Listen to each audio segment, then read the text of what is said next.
S, ಇದು ಕರ್ನಾಟಕ ಅಗ್ರವಾರ್ತೆಯ ಬಹಳ ಪ್ರಮುಖವಾದಂತಹ ಸುದ್ದಿ. ಬೆಂಗಳೂರಿನ ಜನ ನೋಡ್ಲೇಬೇಕಾದಂತಹ ಸುದ್ದಿ. ಯಾಕಂದ್ರೆ ಬರಗಾಲದ ಎಫೆಕ್ಟ್ ಏನಿದೆ ಬೆಂಗಳೂರಿಗೂ ಕೂಡ ತಟ್ಟೆ ಬಿಡುತ್ತೆ. ನಾವು ಬೇರೆ ಬೇರೆ ಜಿಲ್ಲೆಗಳಲ್ಲಿ ಬರಗಾಲದ ಎಫೆಕ್ಟ್ ಹೇಗಿದೆ ಅನ್ನೋದನ್ನ ನೋಡ್ತಾ ಇದ್ವಿ. ಆದ್ರೆ ಬೆಂಗಳೂರಿಗೆ ಅದರ ಪರಿಣಾಮ ಅಷ್ಟಾಗಿ ತಟ್ಟಿರಲಿಲ್ಲ. ಆದ್ರೆ ಈಗ ರಾಜಧಾನಿಯಲ್ಲಿ ಬೇಸಿಗೆ ಮುನ್ನವೇ ಜಲಕ್ಷಾಮ ಶುರುವಾಗಿದೆ. ಬರಗಾಲದ ಎಫೆಕ್ಟ್ ತಟ್ಟುತ್ತಾ ಇದೆ. ತಮಿಳುನಾಡಿಗೆ ಹೆಚ್ಚಾಗಿ ಹರಿದೋಗಿದೆ ಕಾವೇರಿ ನೀರು. ಬೆಂಗಳೂರಿಗೆ ಹರಿಬೇಕಾಗಿದ್ದಂತಹ ಕಾವೇರಿ ಕಡಿಮೆನೇ ಈ ಬಾರಿ.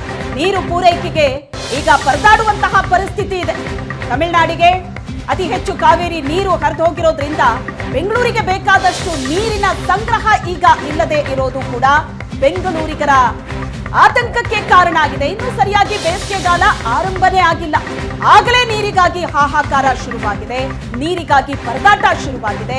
ಬರಗಾಲದ ಎಫೆಕ್ಟ್ ಇದು ಬೆಂಗಳೂರಿಗೂ ಕೂಡ ತಟ್ಟಿದ ಹಾಗಾಗಿದೆ.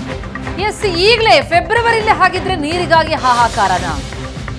ಹಲವು ಏರಿಯಾಗಳಲ್ಲಿ ಈಗಲೇ ಹನಿ ಹನಿ ನೀರಿಗೂ ಕೂಡ ಪರದಾಡುವ ಪರಿಸ್ಥಿತಿ ಈಗ ಬೆಂಗಳೂರಿನಲ್ಲಿ ಶುರುವಾಗಿದೆ. ಅರ್ಧ ಗಂಟೆ ಅಷ್ಟೇ ಏರಿಯಾಗಳಿಗೆ ಕಾವೇರಿ ನೀರು ಹರಿತಾ ಇರೋದು. ನೀರಿಗಾಗಿ ದಿನಗಳೆದರೂ ಸಿಗಲ್ಲ. ಒಂದೇ ಒಂದು ಕೊಡ. ನಲ್ಲಿಗಳಿಗೆ ಪೂಜೆ ಮಾಡಿ ಸಾರ್ವಜನಿಕರ ಆಕ್ರೋಶ ವ್ಯಕ್ತಪಡಿಸ್ತಾ ಇದ್ದಾರೆ. ಬೆಂಗಳೂರಿನಲ್ಲಿ ಆಗ್ತಾ ಇರುವಂತಹ ಘಟನೆ ಇದು. ತಣಿಸಂದ್ರ, ಉತ್ತರಹಳ್ಳಿ, ಕೆಂಗೇರಿ ಸೇರಿದಂತೆ ಹಲವು ಕಡೆ ನೀರಿಗಾಗಿ ಪರದಾಟ. ಬರಗಾಲದಿಂದಾಗಿ ಅಂತರ್ಜಲ ಮಟ್ಟದಲ್ಲಿ ಗಣನೀಯವಾಗಿ ಇಳಿಕೆಯಾಗಿದೆ.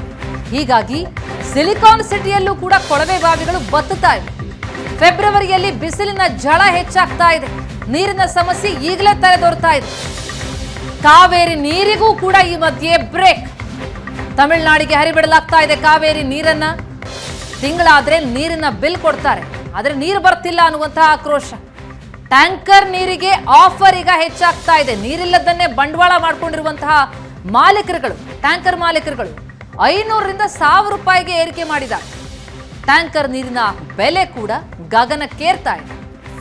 ತಿಂಗಳಾದ್ರೆ ನೀರಿನ ಬಿಲ್ ಕೊಡ್ತಾರೆ, ಆದ್ರೆ ನೀರು ಮಾತ್ರ ಬರಲ್ಲ. 2-3 ದಿನಕ್ಕೊಮ್ಮೆ ಕಾವೇರಿ ನೀರು ಬರುತ್ತೆ.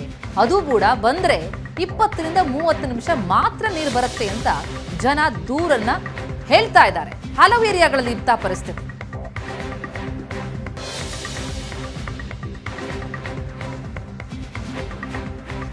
ಈ ಬಗ್ಗೆ ಹೆಚ್ಚಿನ ಡೀಟೇಲ್ಸ್ ಅನ್ನ ಕೊಡೋದಕ್ಕೆ ನಮ್ಮ ಪ್ರತಿನಿಧಿ ರಕ್ಷಾ ಈಗ ಬೆನ್ನಿಪೇಟೆಯಿಂದ ನಮ್ಮ ಜೊತೆ ನೇರ ಸಂಪರ್ಕದಲ್ಲಿದ್ದಾರೆ. ಯಾವ ರೀತಿಯಾದಂತಹ ಪರಿಸ್ಥಿತಿ ಇದೆ ಈಗ ಬೆಂಗಳೂರಿನಲ್ಲಿ ಅನ್ನೋದರ ಬಗ್ಗೆ ಹೆಚ್ಚಿನ ಡೀಟೇಲ್ಸ್ ಕೊಡ್ತಾರೆ. ರಕ್ಷಾ, ಈಗ ಸರಿಯಾಗಿ ಬೇಸಿಗೆಗಾಲ ಕೂಡ ಶುರುವಾಗಿಲ್ಲ, ಫೆಬ್ರವರಿಯಲ್ಲಿ ಇದ್ದೀವಿ ನಾವು. ಆದ್ರೆ ಬರಗಾಲದ ಎಫೆಕ್ಟ್ ಬೆಂಗಳೂರಿಗೂ ಕೂಡ ತಟ್ಟುತ್ತಾ ಇದೆ. ಹನಿ ಹನಿ ನೀರಿಗೂ ಪರದಾಡುವಂತಹ ಪರಿಸ್ಥಿತಿ ಈಗಲೇ ಬಂದ್ರೆ ಇನ್ನು ಏಪ್ರಿಲ್ ಮೇ ಸಂದರ್ಭದಲ್ಲಿ ಏನಾಗಬೇಡ ಪರಿಸ್ಥಿತಿ. ಸೊ ಈಗ ಹೇಗಿದೆ ಸಿಚುವೇಶನ್ ಕೆಲವು ಏರಿಯಾಗಳಲ್ಲಿ? ಶ್ವೇತಾ, ರಾಜಧಾನಿ ಬೆಂಗಳೂರು, ಬ್ರ್ಯಾಂಡ್ ಬೆಂಗಳೂರನ್ನ ನಾವು ನೋಡ್ತೀವಿ, IT ಸಿಟಿ ಬೆಂಗಳೂರನ್ನ ಮಾಡ್ತೀವಿ ಅಂತ ಹೇಳ್ತಾ ಇದ್ದಾರೆ. ಅಂತಹ ಬೆಂಗಳೂರಿನಲ್ಲೇ ನೀರಿಗೆ ಹಾಹಾಕಾರ ಶುರುವಾಗಿದೆ. ಜೀವಜಲ ಅಂತ ಹೇಳಬೇಕು. ನೀರಿಲ್ದನೆ ನಮ್ಮ ಬದುಕೇ ಇಲ್ಲ. ಆದರೆ ನೀರಿಗೋಸ್ಕರ ಪ್ರತಿಯೊಂದು ವಾರ್ಡ್ಗಳಲ್ಲೂ ಕೂಡ ಜನ ಪರದಾಡ್ತಾ ಇದ್ದಾರೆ. ಯಾರ ಮನೇಲಿ ಬೋರ್ವೆಲ್ ಇದೆಯೋ ಅವ್ರು ಮಾತ್ರ ಇವತ್ತು ನೀರು ಕುಡ್ಕೊಂಡು ನೀರು ಖರ್ಚು ಮಾಡ್ಕೊಂಡು ಆರಾಮಾಗಿದ್ದಾರೆ. ಅದನ್ನ ಹೊರತುಪಡಿಸಿದ್ರೆ CMC, ಕಾವೇರಿ ವಾಟರ್ ಇದೆಲ್ಲವನ್ನ ಯಾರೆಲ್ಲ ನಚ್ಕೊಂಡಿದ್ರು ಅವರೆಲ್ಲರೂ ಕೂಡ ನೀರಿಗೋಸ್ಕರ ಹಾಹಾಕಾರ ಪಡ್ತಿರ್ತಾರೆ. ನೀರು ಸರಿಯಾಗಿ CMC ವಾಟರ್ ಕೂಡ ಬರ್ತಾ ಇಲ್ಲ, ಕಾವೇರಿ ವಾಟರ್ ಕೂಡ ಬರ್ತಾ ಇಲ್ಲ. ಇನ್ನು ಬೋರ್ನಲ್ಲಿ ನೀರು ತೆಗೋಣ ಅಂದ್ರೆ ಬೋರ್ನಲ್ಲಿ ಕೂಡ ಅಂತರ್ಜಲ ತುಂಬಾನೇ ಕೆಳಮಟ್ಟಕ್ಕೆ ಹೋಗಿರ್ತಕ್ಕಂಥದ್ದು. ಹಾಗಾಗಿ ಪ್ರತಿಯೊಂದು ಏರಿಯಾಗಳಲ್ಲೂ ಕೂಡ ನೀರಿಗೋಸ್ಕರ ಹಾಹಾಕಾರ ಶುರುವಾಗಿದೆ. ಸೊ ನೀರಿಗೋಸ್ಕರ ಹಾಹಾಕಾರ ಶುರುವಾಗಿರುವಂತಹ ವಿಚಾರವಾಗಿ ಮಾಧ್ಯಮಗಳಲ್ಲಿ ಪ್ರತಿನಿತ್ಯ ಸುದ್ದಿಗಳು ಕೂಡ ಬರ್ತಾ ಇದೆ, ರಿಪೋರ್ಟ್ಗಳು ಕೂಡ ಹೋಗ್ತಾ ಇದೆ. ನಾವು ಕೂಡ ಬೆಂಗಳೂರಿನ ಮೂಲೆ ಮೂಲೆ ಅಲ್ದಿದ್ದೀವಿ. ಸುವರ್ಣ ನ್ಯೂಸ್ ಎಲ್ಲಾ ಏರಿಯಾಗಳಲ್ಲೂ ಕೂಡ ಚೆಕ್ ಮಾಡಿದೆ. ಎಲ್ಲಾ ಕಡೆಯಲ್ಲೂ ಕೂಡ ನೀರಿಗೋಸ್ಕರ ಸಮಸ್ಯೆ ಇದೆ. ಆದ್ರೆ ಇದುವರೆಗೂ ಕೂಡ BBMP ಸರ್ಕಾರ ಈ ಬಗ್ಗೆ ಆಲೋಚನೆಯನ್ನೇ ಮಾಡ್ತಿಲ್ಲ, ಯಾವ ಯೋಜನೆಗಳನ್ನು ರೂಪಿಸಿಲ್ಲ ಅಂತಕ್ಕಂಥದ್ದು. ಸದ್ಯ ನಾನು ಬೆಂಗಳೂರಿನ ಬಿನ್ನಿಪೇಟೆ ವಾರ್ಡ್ನಲ್ಲಿ ಇದ್ದೀನಿ. ಈ ಒಂದು ವಾರ್ಡ್ನಲ್ಲಿ ಸಾಕಷ್ಟು ಜನ ಬಂದಿದ್ದಾರೆ ಅವರ ನೀರಿನ ಸಮಸ್ಯೆಯನ್ನು ಹೇಳ್ಕೊಳ್ಳಿಕ್ಕೆ. ನೀವು ನೋಡ್ಬೋದು, ಇಲ್ಲಿ ಸಾಕಷ್ಟು ಮಿಡಲ್ ಕ್ಲಾಸ್ ಫ್ಯಾಮಿಲಿಯವರು ಇರುವಂತಹ ಏರಿಯಾ. ಟ್ಯಾಂಕರ್ ದುಡ್ಡು ಕೊಟ್ಟು ನೀರನ್ನು ಕೂಡ ಹಾಕಿಸ್ಕೊಳ್ಳೋಕೆ ಆಗಲ್ಲ, ಆ ರೀತಿಯಾದಂತಹ ಪರಿಸ್ಥಿತಿ. ಬನ್ನಿ ಅವ್ರನ್ನೇ ನೇರವಾಗಿ ಮಾತಾಡ್ಸೋಣ. ನೀರಿಗೆಗೋಸ್ಕರ ಯಾವ ರೀತಿ ಸಮಸ್ಯೆ ಇದೆ ಅಂತ. ಮೇಡಮ್, ನೀರಿಗೆ ಯಾವ ರೀತಿ ಸಮಸ್ಯೆ ಇದೆ? ತಮ್ಮ ಸಮಸ್ಯೆ ಐತೆ ಇಲ್ಲಿ ಬಿನ್ನಿಪೇಟೆಯಲ್ಲಂತೂ. ಬೋರ್ ನೀರು ಅದರಲ್ಲೂ ಬರ್ತಾ ಇಲ್ಲ. ನೀರು ತುಂಬಾನೇ ಕಷ್ಟ ಆಗ್ಬಿಟ್ಟೈತೆ. ನೀರು ನೀವು ಯಾವ ರೀತಿಯಾಗಿ ನೀರನ್ನ ಪಡ್ಕೊಂತಾ ಇದ್ದೀರಾ ಈಗ ಸದ್ಯಕ್ಕೆ? ನೀರು ಬೇಕು ಅಂದ್ರೆ ದುಡ್ಡು ಕೊಟ್ಟು ತಗೋತಾರದ್ ನಾವು. ನೀವೇನು ಹೇಳ್ತೀರಾ ಮೇಡಮ್? ನಾವು ಮೇಡಮ್ ಅಲ್ಲಿ ಸ್ಕೂಲು ವಾಚ್ಮೆನ್ ನಾವು. ಅಲ್ಲಿ ಸ್ಕೂಲಿಗೆ ಸ್ವಲ್ಪನೂ ನೀರು ಬರಲ್ಲ. ಬೋರ್ವೆಲ್ ನೀರು ಬಿಟ್ಟರು. ಬೋರ್ವೆಲ್ಲೂ ನೀರಿಲ್ಲ ಸ್ವಲ್ಪ. ನಮಗೂ ಅಲ್ಲಿ ಇಲ್ಲಿ ಪಕ್ಕದ ಮನೇಲಿ ಹಿಡ್ಕೊಂಡು ನಾವು ಹೆಂಗೋ ಜೀವನ ಮಾಡ್ತಾ ಇದ್ದೀವಿ. ಶಾಲಾ ಮಕ್ಳಿಗೂ ಕೂಡ ನೀರಿಲ್ದಾನೆ ಆಗಿದೆ. ಅವ್ರಿಗೂ ನೀರಿಲ್ಲ, ಶಾಲೆ ಮಕ್ಕಳಿಗೂ ನೀರಿಲ್ಲ ಮೇಡಮ್. ಕುಡಿಲಿಕ್ಕೆ ನೀರ್ ಬೇಕು ಶಾಲಾ ಮಕ್ಕಳಿಗೆ. ನೀವು ಊಟ ಕೂಡ ಕೊಡ್ತೀರಾ, ಬಿಸಿ ಊಟ? ಅದಾದ್ಮೇಲೆ ಪಾತ್ರೆ ಎಲ್ಲ ಕ್ಲೀನ್ ಮಾಡ್ಲಿಕ್ಕೆ ನೀರ್ ಕೊಡ್ಲಿಬೇಕಂದ್ರೆ ಏನ್ ಮಾಡ್ತಿದ್ದೀರಾ? ಅಲ್ಲಿ ಇಲ್ಲಿ ಪಕ್ಕದಲ್ಲಿ ಹಿಡ್ಕೊಂಡು ಪಾತ್ರೆ ಎಲ್ಲ ತೊಳ್ಕೊಂಡು ಹಂಗೆ ಮಾಡ್ತಾ ಇದೀವಿ ಮೇಡಮ್. ಇದು ಈ ಪರಿಸ್ಥಿತಿ. ಶಾಲಾ ಮಕ್ಕಳಿಗೂ ಕೂಡ ಕುಡಿಯಕ್ಕೆ ನೀರಿದ್ಲನೇ ಇರುವಂತ ಪರಿಸ್ಥಿತಿ ಅಂತ ಹೇಳ್ತಿದ್ದಾರೆ. ಬನ್ನಿ ಮತ್ತಷ್ಟು ಜನ ಮಾತಾಡ್ಸೋಣ. ಮೇಡಮ್, ಯಾವ ರೀತಿಯಾಗಿದೆ ಸಮಸ್ಯೆ ನೀರಿಗೆ? ಇಲ್ಲಿ ನೀರಿಗೆ ತುಂಬ ಸಮಸ್ಯೆ ಆಗಿದೆ ಮೇಡಮ್ ಅವರೇ. ತುಂಬ ಸಮಸ್ಯೆ ಅಂತ ಅಂದ್ರೆ ಅಷ್ಟಿಷ್ಟು ಸಮಸ್ಯೆ ಅಲ್ಲ, ತುಂಬಾನೇ ಸಮಸ್ಯೆ ಇದೆ ನೀರಿಗೆ. ಪ್ರತಿ ವರ್ಷ ಇದೇ ತರ ಇರ್ತಿತ್ತಾದ್ರೆ ಬೇಸಿಗೆ ಇನ್ನು ಇವಾಗ ಶುರುವಾಗಿದೆ, ಈ ವರ್ಷನೇ ಜಾಸ್ತಿ ನೀರಿಗೆ ಸಮಸ್ಯೆ. ಈಗ ಬೇಸಿಗೆ ಸ್ಟಾರ್ಟ್ ಆಯ್ತಿದ್ದಂಗೆನೆ ನೀರಿಗೆ ಸಮಸ್ಯೆ. ಈ ಸಲ ಬೇರೆ ಸತ್ಯದಿಗಿದೆ ಯಾವ ತರ ಸಮಸ್ಯೆ ಜಾಸ್ತಿ ಇದೆ? ಈ ವರ್ಷನೇ ಜಾಸ್ತಿ ಸಮಸ್ಯೆ ಇದೆ. ಏನ್ ಮಾಡ್ತಾ ಇದ್ದೀರಾ? ಸೊ ನೀರಿಗೋಸ್ಕರ ನೀವು ನೀರು ಕಡಿಮೆ ಖರ್ಚು ಮಾಡ್ತೀರಾ ಅಥವಾ ಟ್ಯಾಂಕರ್ ತರಿಸ್ತೀರಾ? ಟ್ಯಾಂಕ್ ತರಿಸಿದ್ರೆ ನಾನು ಹೇಳ್ತೀನಿ ಕೇಳಿ, ಟ್ಯಾಂಕ್ ತರಿಸಿದ್ರೆ ನಮ್ಮ ಕೈಲಿ ನೀರು ಎತ್ಕೊಂಡು ಹೋಗಿ ಉಯ್ಕೊಳಕ್ಕಾಗಲ್ಲ. ನನಗೆ ಓನ್ ಬೋರ್ ಇದೆ. ಆದರೆ ನಾನು ಟ್ಯಾಂಕರಲ್ಲಿ ನೀರು ಹಿಡಿಯಲ್ಲ, ಕೊಳೆ ನೀರು ಬರುತ್ತೆ. ಆ ನೀರು ಈ ನೀರು ಹೆಂಗೋ ಅಡ್ಜಸ್ಟ್ ಮಾಡ್ಕೊತೀನಿ. ಏನ್ ಮಾಡ್ತಿದ್ದೀರಾ ಮೇಡಮ್? ಮೇಡಮ್ ಅವರು ನಾವು ಟ್ಯಾಂಕ್ ತರಿಸ್ಕೋತೀವಿ. ಟ್ಯಾಂಕ್ ಏನು ಕಡಿಮೆನೇ ಇಲ್ಲ. 700 ರೂಪಾಯಿ ಆಗುತ್ತೆ ಟ್ಯಾಂಕ್. ಒಂದು ಟ್ಯಾಂಕ್ ತರಿಸಿ ಅದನ್ನ ಯಾವಾಗೂ ಅದು ಈಸ್ಕೊಂಡು ಉಯ್ಕೊಳ್ಳೋ ಆಗಲ್ಲ. 2 ಅವರ್ ಬಿಡ್ತೀನಿ ಅಂದರು, 2 ಅವರ್ನು ಬಿಡೋದೇ ಇಲ್ಲ. 1 ಅವರ್ ಇಷ್ಟು ಲೈನ್ ನೋಡಿ, ಎಷ್ಟು ಲೈನ್ ಇರುತ್ತೆ ಅಷ್ಟು ಲೈನ್ 1 ಅವರ್ ಬಿಟ್ಟರೆ ಸಾಕಾಗುತ್ತಾ ನೋಡಿ. ಸಮ್ಮರೇ ಇನ್ನೂ ಸ್ಟಾರ್ಟ್ ಆಗಿಲ್ಲ, ಇನ್ನು ಏಪ್ರಿಲ್ ಮೇ ಎಲ್ಲ ಹೆಂಗೆ ಬರುತ್ತೆ ನೀರು. ಇದು ಸಾಕಾಗದೇ ಇಲ್ಲ ನೀರು. ಇನ್ನು ಸ್ವಲ್ಪ ಇನ್ನೂ ಹೆಚ್ಚು ಬಿಡಬೇಕು, ಹೆಚ್ಚು ಬಿಟ್ರೇನೆ ಅದು ಸಾಕ. 700 ರೂಪಾಯಿ ಕೊಟ್ಟು ಒಂದು ಟ್ಯಾಂಕರ್ ನೀರು ಹಾಕಿಸ್ಕೊಂಡ್ರೆ ನಿಮ್ಗೆ ಎಷ್ಟು ದಿನ ಬರುತ್ತೆ? 3 ದಿವಸನೂ ಬರಲ್ಲ, 3 ದಿವಸಕ್ಕೂ ಬರೋದಿಲ್ಲ ನೀರು ಅದು. ದಿನ ಬಿಟ್ಟು ದಿನ ಬಿಡ್ತಾರೆ. ಬರೀ ಕುಡಿಯೋ ನೀರು ಮಾತ್ರನೇ ನಮಗೆ ಬರೋದು, ಬೋರ್ ನೀರು ಇಲ್ಲ ನಮಗೆ. ಎಲ್ಲರೂ ಕುಡಿಯೋ ನೀರನ್ನೇ ಅರ್ಧ ಗಂಟೆ ಹಿಡ್ಕೊಂಡ್ಬಿಟ್ರೆ ಇನ್ನು ಸಂಪಿಗೆ ಏನು ಬೀಳುತ್ತೆ? ಇನ್ನು 2 ದಿನ ನಾವು ಹೆಂಗೆ ಅಡ್ಜಸ್ಟ್ ಮಾಡ್ಕೊಳ್ಳೋದು? ದಿನ ಬಿಟ್ಟು ದಿನ ಬರುತ್ತೆ ನಮಗೆ ನೀರು.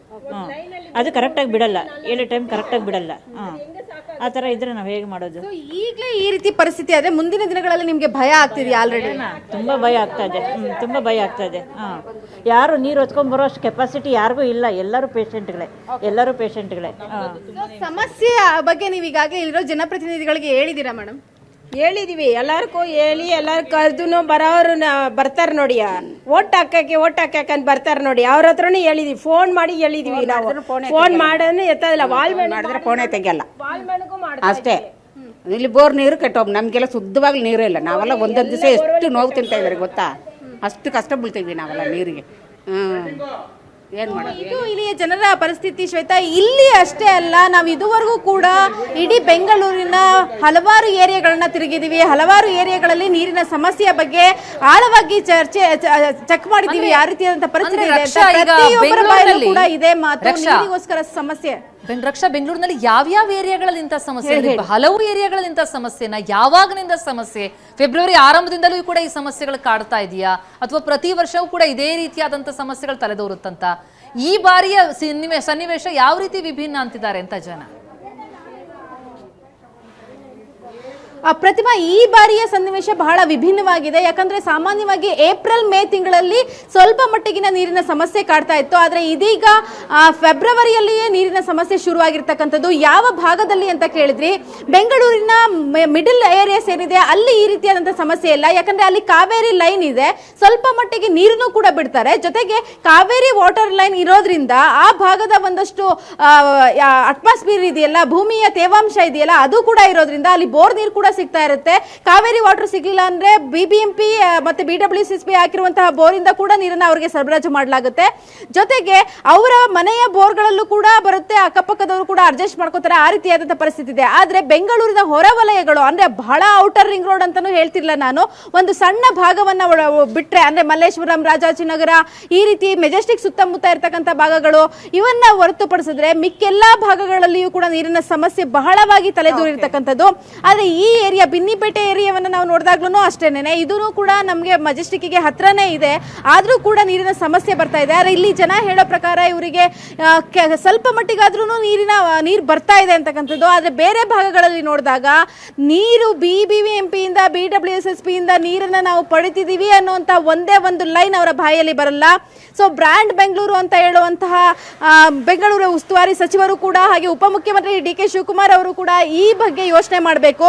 ಮೊದಲು ಜನಕ್ಕೆ ಮೂಲಭೂತ ಸೌಕರ್ಯವನ್ನ ಕೊಡಬೇಕು, ಅದಾದ ನಂತರವಷ್ಟೇ ಬ್ರಾಂಡೆಡ್ ಏರಿಯಾಗಳು, ಬ್ರಾಂಡೆಡ್ ರೋಡು, ರಸ್ತೆಗಳನ್ನ ಜನ ಬಯಸ್ತಾರೆ. ಮೊದಲನೇದಾಗಿ ನೀರಿನ ಅವಶ್ಯಕತೆ ಇದೆ.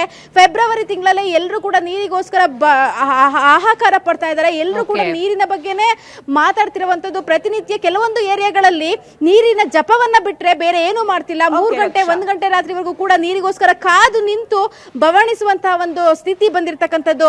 ಪ್ರತಿಮಾ, ಎಸ್, ಥ್ಯಾಂಕ್ ಯು ರಕ್ಷಾ ನಿಮ್ಮೆಲ್ಲ ಡೀಟೇಲ್ಸ್ಗೆ. ಇದು ಬಿನ್ನಿಪೇಟೆಯ ಚಿತ್ರಣ ಹೇಗಿದೆ ಅನ್ನೋದನ್ನ ನೀವು ನೋಡಿದ್ರಿ. ಆದ್ರೆ ಬರೀ ಬಿನ್ನಿಪೇಟೆ ಮಾತ್ರ ಅಲ್ಲ, ಬೆಂಗಳೂರಿನ ಹಲವು ಏರಿಯಾಗಳಲ್ಲಿ ಪರಿಸ್ಥಿತಿ ಹೀಗಿದೆ. ಎಲ್ಲೆಲ್ಲಿ ಯಾವ ರೀತಿಯಾದ ಪರಿಸ್ಥಿತಿ ಇದೆ ಅನ್ನೋದರ ಬಗ್ಗೆ ಏಷ್ಯಾನೆಟ್ ಸುವರ್ಣ ನ್ಯೂಸ್ ರಿಯಾಲಿಟಿ ಚೆಕ್ ನಡೆಸಿದೆ. ನಮ್ಮ ರಿಪೋರ್ಟರ್ ಅಲ್ಲಿ ಸ್ಥಳದಿಂದಲೇ ಅಲ್ಲಿನ ಚಿತ್ರಣ ಹೇಗಿದೆ ಅನ್ನೋದನ್ನ ವಿವರಿಸಿದ್ದಾರೆ. ಅದನ್ನ ಇನ್ ಡೀಟೇಲ್ ಆಗಿ ನಿಮ್ಮ ಮುಂದೆ ಇಡ್ತೀವಿ.